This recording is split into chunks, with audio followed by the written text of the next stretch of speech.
Welcome back to another episode of Variety Vibes. I am your host, Jason. This is Trey. And we actually got a special guest star today, which is my son, Jordan. Nice to meet you all. So today, what we're really going to talk about is obviously, it's Father's Day. So that's what we want to talk about on our first thing. So let's kick it off. I'm going to let you go ahead. Father's Day is kind of tough for me. As I don't know if you guys watched the last episode, but I went in depth a little bit. Lost my dad at 6 at my 6th birthday party. So Father's Day is one of the touchy areas, but that's why we do stuff like this, so we can keep our mind occupied. We ain't out here getting all tore up in the streets or nothing. We're out here trying to do something positive, make all this pain worthwhile. But we have a father and son on the show today, so I'm going to go ahead and let them talk about their little situation, their story, get everything in perspective for you guys, so you guys know kind of who we are and how we've came up in our situation. So, all right, well, we will go ahead and let my son Jordan go ahead and have the floor and figure out what it's like for him, or how he feels about Father's Day and everything like that. And, the way you guys can understand how much he actually dislikes me sometimes. So, go ahead. Let's hear from you. So, obviously, you guys know this is my dad. So, this is probably going to be his, 17th Father's Day. So, he's a little old. A little bit.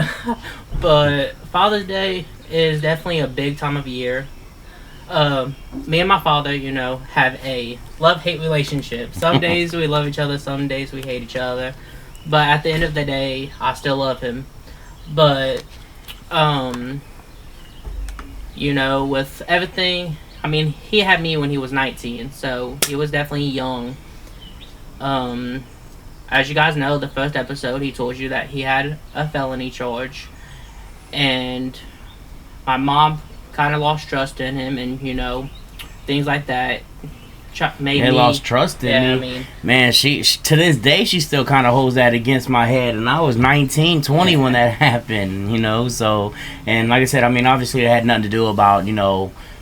That's a whole nother story, but it had nothing to do about me being a father or anything like that. So definitely, I know you guys probably getting the wrong impression when he says his mom has trust issues, but I promise nothing like that. At least that's what will go through my head. When they go through your head too when he said that. Yeah. So yeah, just want to let you guys know it had nothing to do about father, child, none of that stuff. So let's clear that one up here. So go ahead. I was about 9 months when it happened, so I didn't really have a say on if I wanted to see him or not. But now I'm 16, so I definitely try to come around a lot more. But other than that, yeah, Father's Day is definitely a huge achievement for, you got fathers out there. But I'm gonna let my dad take over. Yeah, as you guys know, which you guys probably, as these episodes go on, get to understand really who we are too. I'll be the first to admit I haven't always been the best father. I've always been a present father, but I haven't always been the best father. And obviously, trying to change that with age and everything like that, trying to build a better relationship with my son. I also have an almost 9-month-old daughter as well. So, yeah, it's a pretty big gap.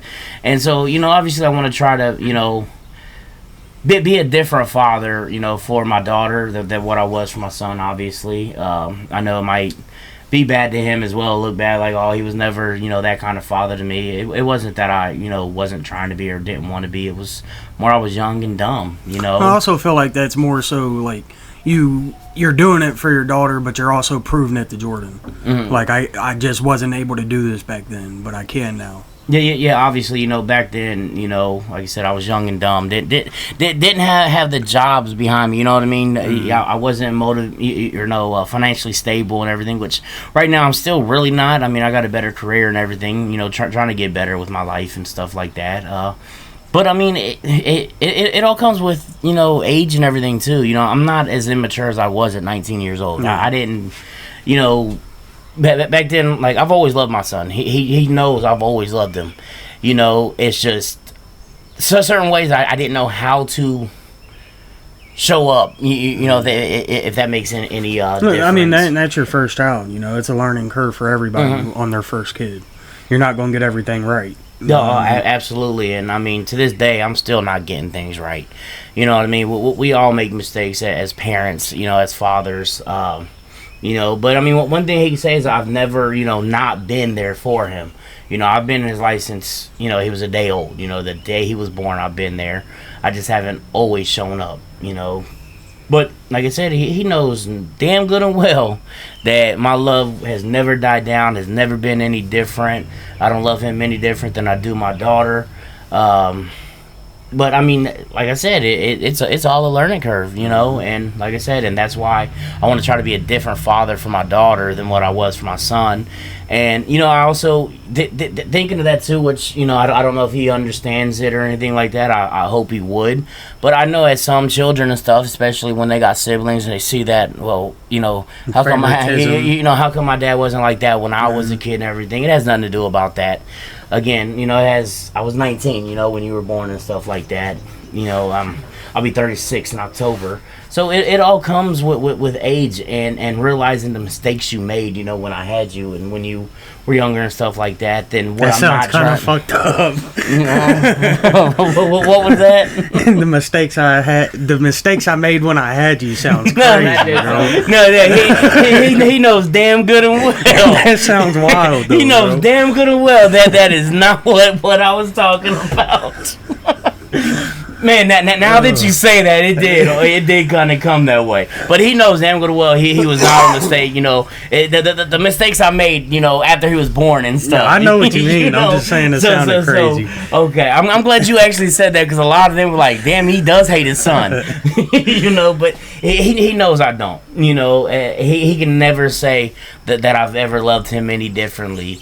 And I mean, he was my greatest blessing. You know what I mean? Mm-hmm. Like, everything I tried to do and tried to do right, I mean, it may have failed and may have backfired on me and stuff like that, but everything in my life that I tried to do right was because of him. Then it's like a two-way street. Like, I'm sure he sees that, but you don't, when he brings it up, you don't jump down his throat about it. No. You guys can actually sit down and talk about it. Yeah, no, absolutely. Like, I get he had some issues and everything like that. Like, the other day, you know, he messaged me and everything. Ended up changing his last name on Facebook and stuff, you know. And, I mean, deep down, that shit hurt. I actually went to bed that night, and I actually broke down in tears, you know. But at the same time, I didn't blame him, you know what I mean? Did I once blame you? I actually, you know, tried to conversate and everything. You know, but there's reasons behind, you know, what he feels sometimes, and that's, you know, one thing that I don't really discuss with him because it's none of his business. You know what I mean? I'm his dad. He's got his mom. So at the end of the day, it really goes down to, you know, there's certain things that maybe when he gets older he'll understand. You know what I mean? But that ain't to me to really, you know, or that it's not on me to really, you know, try to breathe down his neck about, hey, this is why, you know. So, like I said, he has a right to, you know, to his own feelings and everything without me trying to judge him and everything, you know. And that's why, you know, like my dad, I can't tell my dad anything. No. You know, if I tell my dad how I felt and everything, or my real mom, you know, how I felt or how I feel about something, the first thing they say, oh, you wasn't that bad. We didn't treat you that bad. That's exactly what I was talking about the last episode. You start speaking about your feelings, and us as men in Mental Health Awareness Month, Men's Mental Health, you know, people, they hear you talking about it, and they instantly, oh, you're soft. Oh, you're too much of a softie. You know, you're talking about your feelings with a bunch of grown men. What people fail to realize is, I mean, I've known a lot of older men in my life. Every one of them have a story to tell you. Every one of them. They don't even realize they're talking about their trauma. They think it's a funny story. They think it's a joke. They don't even realize they're talking about it. When you get together in a group, it becomes a topic of discussion. And that makes categories, you know what I mean? And everybody doesn't want to be put in a certain category. They don't want to be looked at as a soft individual. But sometimes you just got to talk. Communication is key, and no communication creates tension. And you know that goes back to the whole thing that, women and children are the only things loved unconditionally. Men For are sure. only loved under the condition they can provide. Without that, providing or anything like that, a man in people's eyes is nothing. You know what I mean? Mm-hmm. So that all goes back to the whole mental awareness and everything. But I mean, again, some people agree with it, some people don't. It's not really up for debate, unfortunately. No. I mean, that it's the way. I mean, of it's life. clear as day the way. I mean, if you're standing on the outside looking in, you can definitely see the difference. Oh yeah, absolutely. But I mean, on this episode, obviously, we talked a little bit about Father's Day. We want to wish you guys a happy Father's Day to all the fathers out there. We know it's hard on you guys, on some fathers, anyways. With the mother of the other children and stuff, the way they do things as well. And happy Father's Day to the mothers that are literally a single mother because their child's father just don't want to show up and be there, anything like that. We know how hard that is on you guys as well. So happy Father's Day to you guys. But let's go into our next topic. We gotta talk about this NFL season coming up. We have to. I mean, what do you think about the Shamar Stewart incident for the Bengals? I'm not gonna lie to you, dude. When I first seen it, I was pissed. But the more I look into it, he's the only rookie. He's the first rookie that we've drafted in the first round that has a contract worded the way his is. Yeah, you know what I mean? I get that to a point, but you got to realize, like, for one, I don't understand how he was a first round pickup. I mean, look at his stats. We should 3.5, 4.5. We should have got Jack Sawyer all day. I mean, how do we pass on him anyway? But that's beside the point. What we got, he's got 3.5, 4.5 sacks in college. That's all he has in his college career. Who thought it was a smart thing to do? Like, oh, he did that in college. I know he's going to do more, and that's in the Cincinnati, league. man. They wanted. It's almost like the JUCO of the NFL. It's where you go for a second chance. You know what I mean? It's where you go for stuff wasn't very good in college, but Cincinnati's got a first round draft pick this year. They're going to get the best of whoever they can. Obviously, we failed this year. I mean, hell, we fail almost every year. Let's be honest. We suck at drafting. I can't decide whether I want us to win a bunch of games or lose a bunch of games so we can get a good draft pick. I mean, we got the team to actually go all the way. We really do.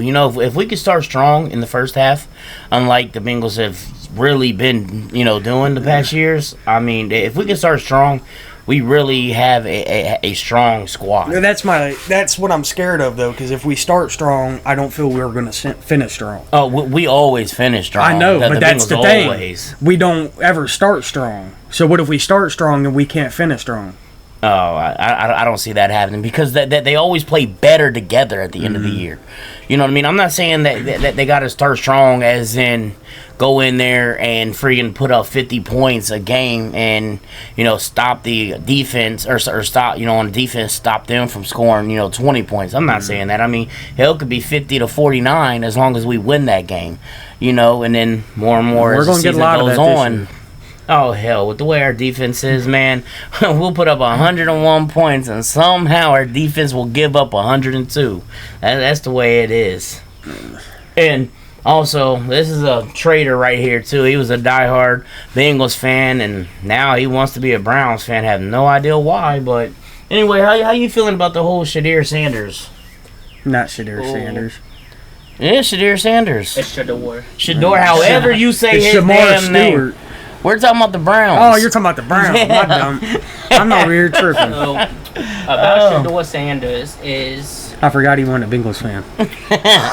So, Shador Sanders is actually putting up pretty good numbers in OTAs and minicamp. Mm-hmm. But I'm surprised he went so late. He's definitely not going to be the starter. Oh, man. But about Shador Sanders, I feel like that's good potential to be a pretty good quarterback. But, the thing is he's in OTA, so it's not the same like an actual real game. Yeah. I was getting ready to ask you that. I mean, how do you feel with seeing him in the OTAs? How do you feel when he plays in an actual NFL game? So, with what you just mentioned, he was the most accurate quarterback in college. But again, you got to look who he played for. He didn't play against any winning teams. That's the thing. But he also didn't really have anyone around him besides, Travis Hunter. That boy Travis Hunter, a beast. But I can't say anything about him yet until I obviously see him playing preseason. But I have a feeling that he could be a pretty good quarterback. I mean, you throw anybody behind Joe Flacco, they should be able to learn something. Yeah, I was gonna say. I mean, Joe Flacco. I mean, he's a Super Bowl MVP quarterback. You know, if you can't learn from him, at this age, he still does pretty good. Like for instance, when he, played for the Browns last led year, us to the playoffs. He jumped up off the couch and took him to the playoffs. Yeah, I was gonna say it came right off the couch and took him to the playoffs. And I hate the Browns. I do. But they do have one hell of a defense. Yeah, that's one thing the Browns have got. They have a defense, and so far they got a quarterback room. We'll see how they can put it together. Quarterback room. Hell, do they have any other players on their field? I mean, we got Jerry Jeudy and David. They damn near got a basketball team at quarterback. Like who?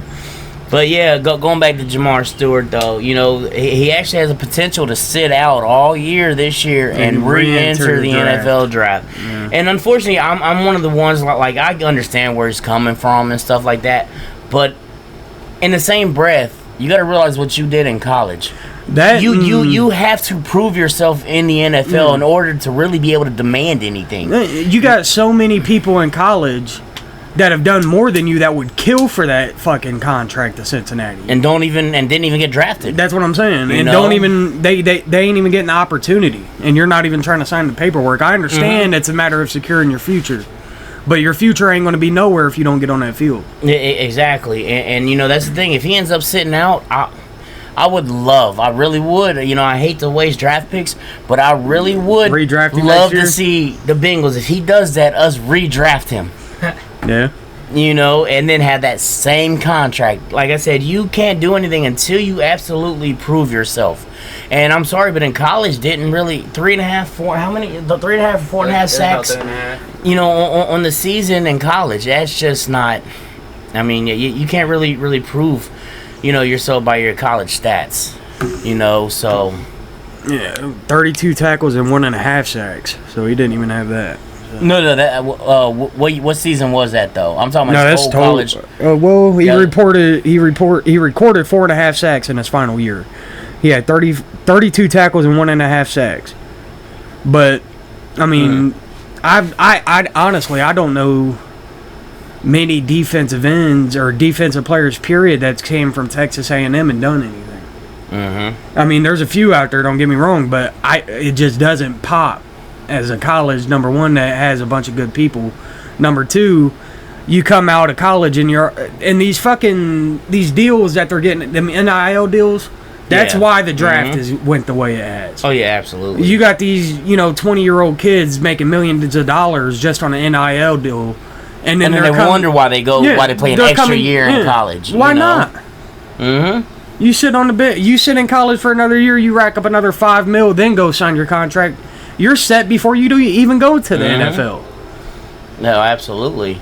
And then let's hear though about Nick Chubb. Man, the Browns let him go in free agency, and he ended up signing with our boy Joe Mixon. I mean, how do you think their running back the Texans are going to be nice this year, man? Texans are going to be nice. You got C.J. Stroud and 2 fire running backs right behind him. I mean, unfortunately, I love Joe Mixon. I love what he did for the Bengals. I do. But I think he really put that fire. I was going to say, I can't really put it. He's not bad. Don't get me wrong. I'll never sit here and say he's bad. But he definitely used his prime in Cincinnati. But then you got Nick Chubb. I mean, do we think he's really going to be as good as he once was in Cleveland after his injury? You cannot have an injury like that. He had the same injury in college, though, to the same knee. And look how he did in the NFL. Yeah, I mean, you do it twice. You do it once. I couldn't even imagine stepping back on the field. You do it twice. And he's getting up there in age. But I mean, I'll say he just finished his 5th year? Because he signed for his 5-year thing. So, I mean, he's still got a good 3 to 5 years left in the league in his prime. He gets hit one more good time, his knee's done. Yeah, It's over. But I'm saying, I mean, you got to admit that boy worked. Oh, his he's ass definitely he's a off. dog, man. I ain't taking nothing from him. That boy has some undeniable strength, and if anybody can recover from that a second time, I would put my money on Chubb. I would. You never know, man. I mean, Texans are already built. Now it's just a matter of throwing it in motion and getting everybody together. And I mean, you got two threats in the backfield. You bounce them every 2 plays. Oh, man. They can run the ball the entire game and not get tired. You know what I mean? Mm-hmm. I mean, how do you feel, Jordan, about Browns not re-signing Chubb since you're a Brown fan, and for some reason you were game. What did for they even Chubb. get for him? Well, they didn't get anything. He was a free agent. Yeah, we didn't get anything. But That obviously, as you guys know, I'm a Browns fan. Nick Chubb was my favorite player on that team. How I feel is I feel like it's definitely going to hurt our running back game. Both you guys know we did sign Quinshon Judkins from Ohio State and Dylan Sampson from Tennessee. And I feel like that could be the next Nick Chubb Kareem Hunt part 2. I mean, I personally don't see anybody, stepping in Nick Chubb's shoes. I mean, them are some pretty big shoes to fill in that running back room. We Yeah, I mean- still have Ford though too. So. They are, but I mean, I think the attention with the Browns is going to be so much on the quarterbacks this year. It's not really going to matter who they have back there No, and it's probably because not. they're going to have to get the rotation in that quarterback. Oh, absolutely. And I mean, they're definitely gonna try to trade away Kenny Pickett or just not sign him. I mean, Kenny Pickett's stats and OTAs. I mean, No, he's just getting tossed around the league at this point. I mean, he is, and he's not good. He's never been good. I mean, hell, he's got him a Super Bowl ring and didn't even deserve it. I mean, that's just horrible. But How you feel about Aaron Rodgers this year? oh man, and he's going against our rival too, or playing with our rival. You can never count him out. I don't care if he's 70 years old out there on the field. Oh, man. I mean, you'll never be able to count Aaron Rodgers out. And let's be honest, Pittsburgh has a way better team, in my opinion, than the Jets had. I mean, now mind you, they got rid of George Pickens, which that kind of shocked me. Yeah, I did not see that happen. He signed with Dallas. Do they still have Russell Wilson over at Pittsburgh? No, Russell Wilson went to who did he go with? The Giants. Yeah, the Giants. Yeah. So I mean, So he's over. He's going to be starting fresh. oh yeah, I mean he's definitely their starter over there. But they did sign Will Howard. Yeah, I'll say they did sign Will Howard I like from Will Ohio Howard. State. Yeah, they got Jack Sawyer too. Unfortunately, Oh, yeah, they did all of get- my favorite, everybody I like went to the Steelers, man. And But it I mean, sucked. but the thing is Will Howard's a Pittsburgh. Well, I won't say Pittsburgh, but he's from Pennsylvania. So I mean he pretty much went back home. Yeah. So I mean, it's hard to tell. I'm excited for this season coming It's up. gonna be a I crazy really season. am. I mean, what we got my boy T Higgins signed for the future. So he got his long-term contract with my boy Chase. Joe Burrow. I mean, I look for him to come back with some fire. I mean, we lost it. Right there at the end. I mean, that they put a show on for us and gave us hope that we was gonna be able to do something. But hey, things happen. We can't leave it in another team's hand. No, To get we us gotta into the stop doing playoffs. that. You know what I mean? It's something. It's always going to be in our own destiny. We cannot rely on another team That to be able to allow us in. we got to not play the Chiefs in the finals this year. Or in the To be honest, division championship I because don't we even- get cheated every time we play them for a playoff spot, dude. Listen, I don't even know how the hell the Chiefs made it anywhere last year. Me neither. Like, They did you suck. see how crappy they played all season? Like, they did not play the normal Chiefs. For some reason, they still went 15-1. Don't know how the hell that happened. It's because they just signed the And refs, man. They I'm signed not- the fucking refs, and they get whatever calls they want. Listen, I'm not gonna sit here and say Patrick this on air and Mahomes, stuff. Patrick about all Mahomes that. can literally do. He can throw a perfect ball. If he gets breathed on, they're waiting to see it. They're waiting to see if he catches it. Because if he catches it, that flag's going right back in their pocket. If he drops it, that flag is.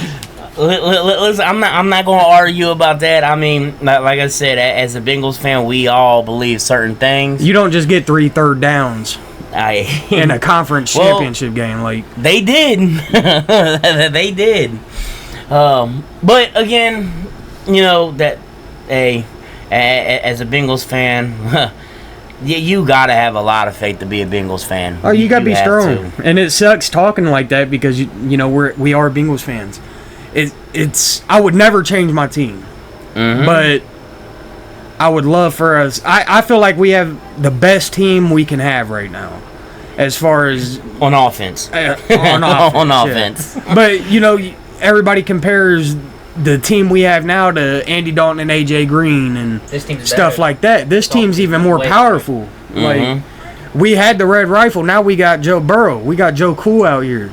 If y'all had the same defense from that team, Oh, my though, God. y'all would be Man. unstoppable. Oh my God. Geno Atkins, Vontaze Burfict back all there. of them. Man, listen, everybody. The thing is with Vontaze Burfict, he was my favorite player. Oh, yeah. And I'm not gonna say I mean, because don't get he's me a wrong, dirty player because everybody calls him a dirty player. But That's my how we were thing taught is, to play football. man. that's how you play football. You know, obviously, you go in, with your helmet and stuff like that. Yeah, find him things like that. But he wasn't the only one. In that split second, what people who's never played football, they don't understand. When you're in that split second, all you're going in for is to make that tackle. Mm-hmm.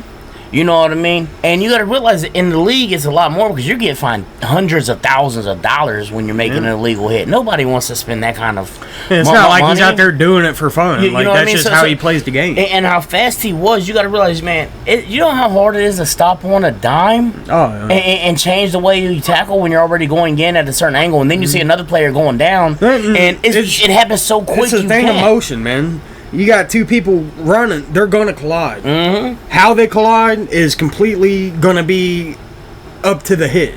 Right, ouch, man. You know what I mean? Like that. Yeah, obviously, don't go with the crown of your helmet. And he Mm-hmm. was a little dirty, but he was cocky, and he I was feel strong. like he played exactly how With he heart. needed to. Mm-hmm. Because I if he mean- would have been as cocky as he is and played soft, you guys would have been clowning. Man, if he played in the Ray Lewis era, Oh, it would have been nuts. man, listen, him and Ray Lewis. Could you imagine? You wouldn't be able to throw the ball. You wouldn't be able to run the ball. You wouldn't be able to do nothing. Man, I'm just saying. Could you imagine Ray Lewis on one side of the field playing for the Ravens, and then us playing against the Ravens with freaking Vontaze Burfict? That game would probably have multiple injuries in that man. game. Without a doubt. I mean, Did you guys hear about Antonio Brown? oh yeah, Oh, he's yeah. wanted for attempted murder. Yeah. Man, that boy, man. I think he was had a beast. CTE, man. I mean, that's what everybody's saying, and I just, if that's the case, He's like the I wish he Kanye would of go. football. Oh, he said that. I hate to say it like that, but I'm No, serious. Yeah, no, absolutely. And like I said, I mean, I hope him nothing but the best. As he was a Pittsburgh player and everything like that, and things happened, and he went up against Vontaze Burfict a few times, and he got ran over a few times. But that with playing football, I mean that it comes with injuries and things like that. But like I said, I hope him the best. I hope he gets looked at and figure out what happened with the reason he's being charged right now and why he's wanted. And No, like it I doesn't said, look any better when you jump immediately and catch a flight and dip. Mm-hmm. You know what I mean? Like, if you do have problems going on here and it's a medical thing, I know it's hard to go get the help, especially like, everybody in your family's looking at you like the man. You know what I'm saying? Everybody looks up to you, and you it's probably a hard situation to be like, you know what, I think my brain's messed up. Yeah, absolutely. But anyway, we're gonna go ahead and cut this video here, guys. I'm Jason, this is Trey, and my son Jordan, and we will see you guys next time. Take care, y'all.